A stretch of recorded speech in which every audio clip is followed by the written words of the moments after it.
मंच के बाद वही मंच पर पंडित जी का माइक मध्य आप पढ़े लिखे हैं और समझदार का इशारा काफी होला हम बड़ी कम बोले नहीं वही में समझा देवे के जाए लौकी को माइक धोई मुखी कुछ कहो भैया ऐसा है ना कि हम डांसर हर जगह माइक नहीं पकड़ते हैं, ठीक है। इसमें कुछ पढ़े लिखे एंकर है, कुछ पढ़े लिखे म्यूजिशियन है, कुछ पढ़े लिखे गायक है और कुछ लोग है ना किसी झगड़ा करके वायरल होना चाहते हैं। हम ही क्यों ना समझा नहीं भैया, मैं आपकी इज्जत करती हूँ, ठीक है। अगर आप डांसर का इज्जत नहीं करेंगे तो हम आपका क्यों इज्जत करेंगे? अच्छा, आज तक क्यों नहीं गोलू राजा को कोई कुछ बोल दिया? भोजपुरी के कंटिन्यू गाने वाले स्टार है ना, आपका गोलू राजा को क्यों नहीं कुछ बोल दिया? दो दिन से आए वाले सिंगर अपने आप को फिर अब दुगोला वाला सिंगर बोल रहे हैं। हम हर सिंगर को नहीं बोले, दुगोला में बहुत अच्छे सिंगर है, बल्कि उस दिन बोले ना क्योंकि वो लोग गंदा वर्ड बोले प्रेम। और कुछ लोग अपने घर क्यों बुलाते हैं? क्योंकि डांस देखने के लिए, गायकी सुनने के लिए। हम लोग भी किसी घर की बेटी हैं। पहले का था 2 मिनट पहले का था कि बाईजी घर की लड़कियां डांस करती थी। आजकल की लड़कियां हैं इंस्टा पे वायरल हो रही है, डांस करने लग रही है। तो हम लोग भी वैसे ही घर की लड़कियां हैं। भैया 2 मिनट, आप अगर डांसर की इज्जत नहीं करेंगे तो हम लोग ये यूज करेंगे, सिंपल सी बात है। तब जी नहीं करियो करे कहियो कि छाने छाने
छोटा भाई तो नहीं है, भतीजा जैसा है रघु राजा। आप इधर आ जाओ, मूड हो गया है मई में जो गया प्रोग्राम है, पहला बार गया में देख रही। अब पहला बार हमारे एज में से वीडियो स्टार्ट हो जाए और वही ढेर बात छोटी छोटी रहा, लेकिन बहुत मोटा आ गया। चलो तेरी कुछ गावत एक घड़ी शिवानी जैसा मौसी कर 25 को हो गई भाई में शिवानी जहाँ जाले तहाँ इधर बहुत सारा फैन हो जाला, लेकिन ये बेचारी ना तरीका कहे नहीं कि प्यार करे से पहले सोच लाती राजा जी। प्यार करे कोई बात ना हो, प्यार लोग जहाँ जाते हैं कई लोग हम बड़ी प्यार करेगा, लेकिन प्यार करना बड़ी बात नहीं, प्यार को निभाना बड़ी बात है। प्यार ही कहे प्यार करे और शादी भी करे और के जीवन में तो अपना सोच रखिए। लेकिन आजकल प्यार ना वो खाली दिखावा वाला बात, लेकिन जेकरा प्यार करे कोई हुए गई कि प्यार करे से पहले सोचना राजा जी हमारी बहनी है कि मोर बहनी लाके बोले पड़ी जीजा राजा जी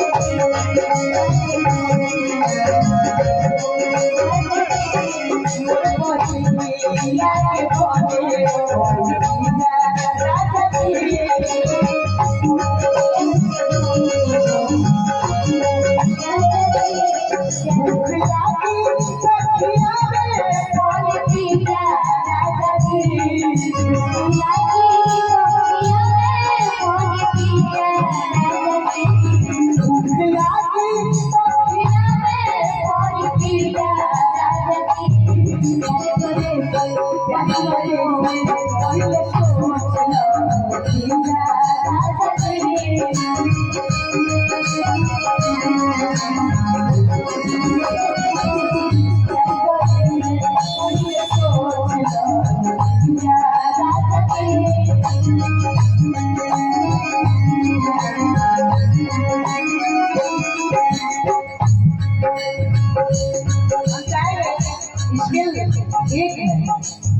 लड़कियों का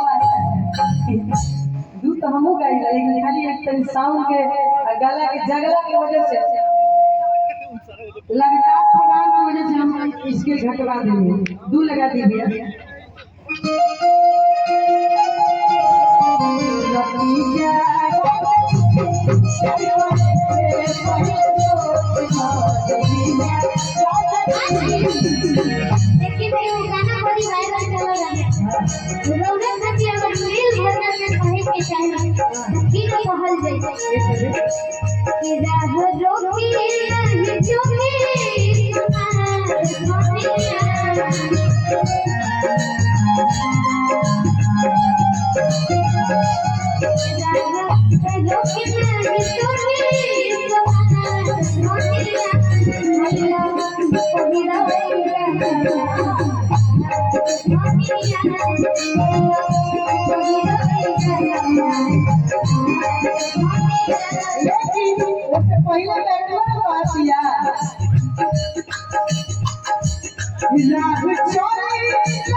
चल कितना हजार के बुझिया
किसको हजारों को के हुता के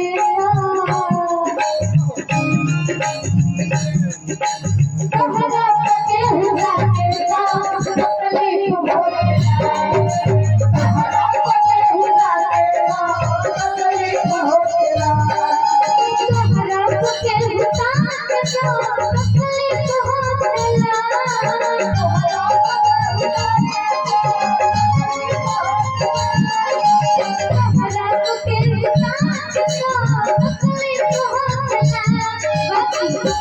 ये बुरा नजर से ताके लोग रखे और को के उठा के असली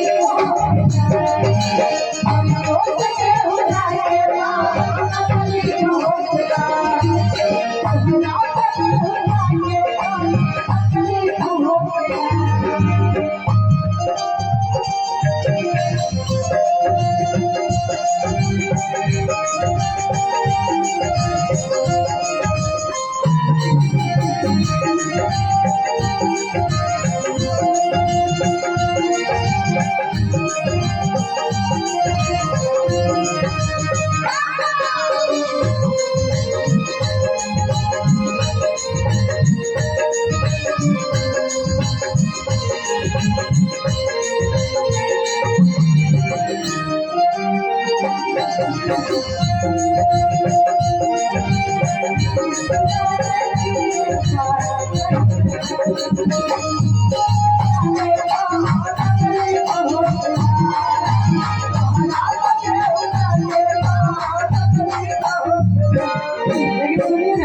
इतने छोटे प्यारे चुलबुले आप हैं।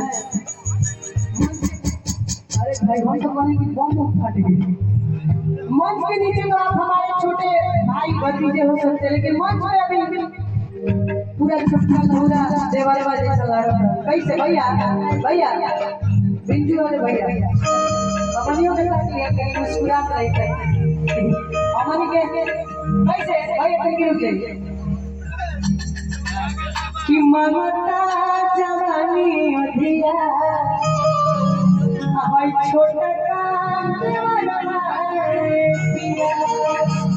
लेकिन आपका मुस्कान है ना बड़ी प्यारा है। बस भगवान जी महादेव जी बनौले रखा सही मुस्कान खूब बड़ हो के गायकी जो तरीका बा हर चीज का पूरा गुरु राजा जी के तू काफी भरल बा। अच्छा आपके ससुराल के हैं क्या बात है। और तो आप इतना निमन बनी तो ससुरालों के लोग प्यारा लग रहे हैं भैया कि कमला करा के जब से अरे गैया पहाड़ा रखिया देखा घर में इतना छोट प्यारा सा गोलू मोटोली देवल बोल के राजा जी नहीं हो घरे बाहर शिवानी छोटका देवर बानो परेशान तो करबे करे कि कमला करा के जब से अरे कोयला शिवानी तेरी भाव एक तरह से कहो कि ममता जवानी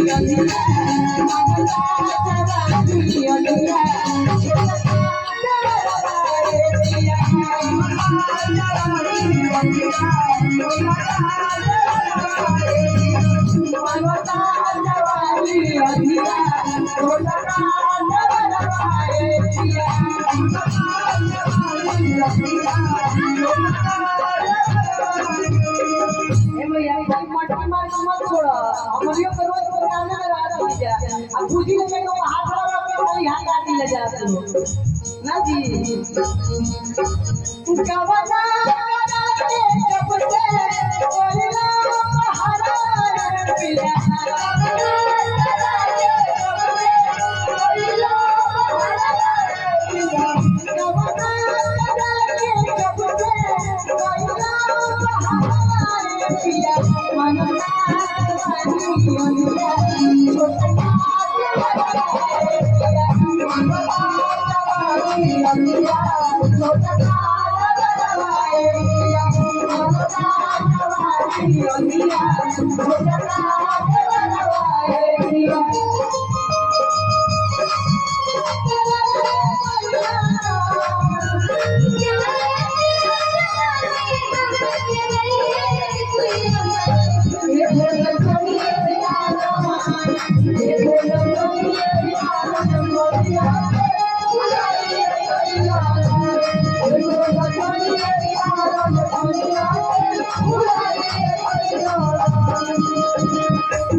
एगो ना 10 गो कोई हां रगड़न खाते आ इहे से भी बहुत दिन बाद भेट भइल बा त दोनों आदमी खाते कि दिल में